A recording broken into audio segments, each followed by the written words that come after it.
ठाकुर मार झूली कि ये जो क्लासिक बंगाली लोक कथा है, ये बाहर से देखने में तो बहुत सीधी साधी लगती है, लेकिन इसके अंदर ना एक बहुत गहरा सबक छिपा है। ये कहानी हमें मेहनत, दया और चरित्र के बारे में कुछ ऐसा सिखाती है जो आज भी उतना ही सच है। तो चलिए इसके संदेश को और गहराई से समझते हैं। कहानी की शुरुआत ही एक बड़ी अजीब सी बात से होती है। जरा सोचिए, ये शब्द कौन कह रहा है? कहानी के सबसे आलसी किरदार, और वो भी किससे? सबसे मेहनती किरदार से। बस यहीं से इस कहानी का असली संघर्ष शुरू होता है। इस पूरी कहानी की जो नींव है वो इन किरदारों पे ही टिकी है।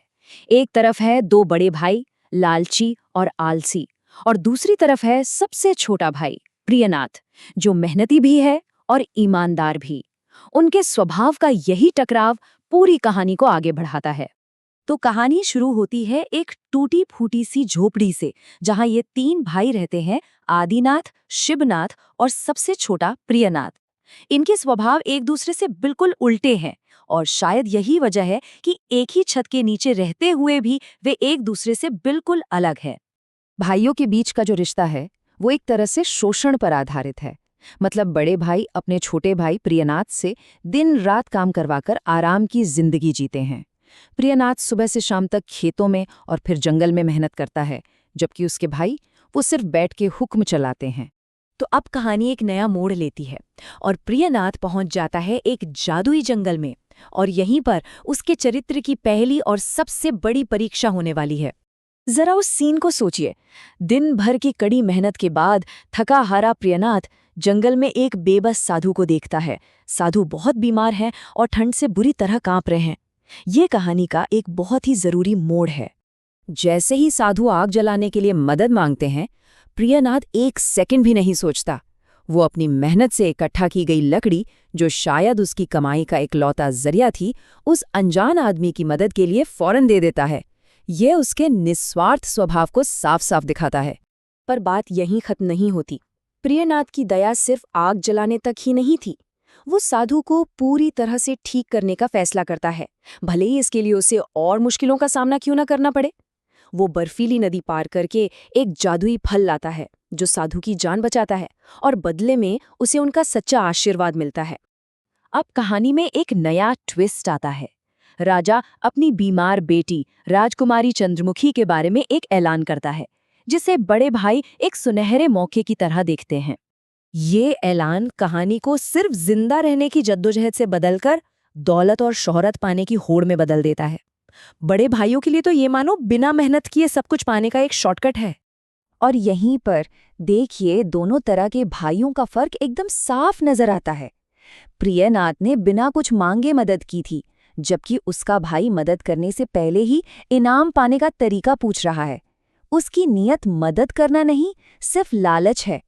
साधु उन्हें एक बहुत ही सिंपल लेकिन बहुत जरूरी नियम बताते हैं।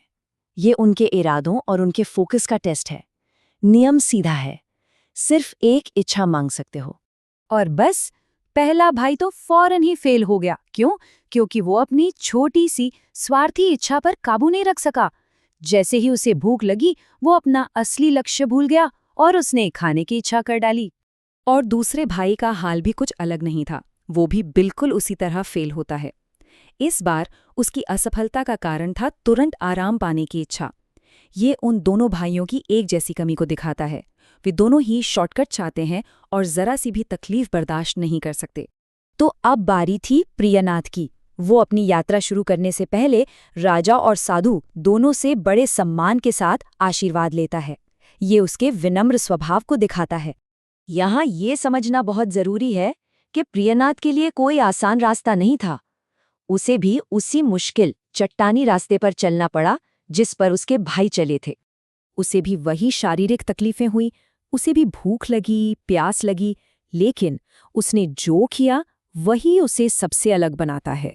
यहीं पर आता है असली फर्क, उसकी सोच, उसकी मानसिकता। वो अपनी तकलीफों पर ध्यान नहीं देता, बल्कि अपने लक्ष्य पर ध्यान देता है। वो जानता है कि बड़े मकसद के लिए छोटी मोटी मुश्किलों को नज़रअंदाज करना ही पड़ता है। उसका जो मोटिवेशन था वो एकदम पक्का और निस्वार्थ था। वो राज्य या शादी के बारे में नहीं सोच रहा था। वो तो बस राजकुमारी की जान बचाना चाहता था, और यही सोच उसे वो हिम्मत देती है जो उसके भाइयों के पास नहीं थी। और अपनी इसी निस्वार्थ भावना के दम पर प्रियनाथ सफल हो जाता है। वो नींबू ले आता है, राजकुमारी की जान बचाता है और पूरे राज्य में जश्न का माहौल बन जाता है। ये हमें कहानी के आखिरी और सबसे महत्वपूर्ण सबक तक ले जाता है। तो इस टेबल से कहानी का जो सार है, जो निचोड़ है, वो एकदम साफ हो जाता है।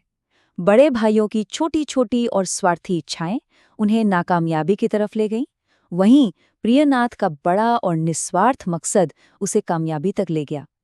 आखिर में ये साबित होता है कि हमारा चरित्र ही हमारे नतीजे तय करता है। एक और मजेदार बात यह है कि कहानी लिखने वाले ने रूल ऑफ 3 का बहुत खूबसूरती से इस्तेमाल किया है। 3 भाई, 3 कोशिशें। ये एक क्लासिक तरीका है जो कहानी के सबक को और भी असरदार बना देता है। तो आखिर में हम कह सकते हैं कि ये कहानी किसी जादुई फल के बारे में उतनी नहीं है जितनी इस बारे में है कि हमारा चरित्र, हमारी नीयत कैसे हमारा भाग्य तय करती है। प्रियनाथ का असली इनाम राजकुमारी या राज्य नहीं था, बल्कि उसके अपने अच्छे चरित्र की जीत थी। तो चलिए इस विश्लेषण को एक सवाल के साथ खत्म करते हैं।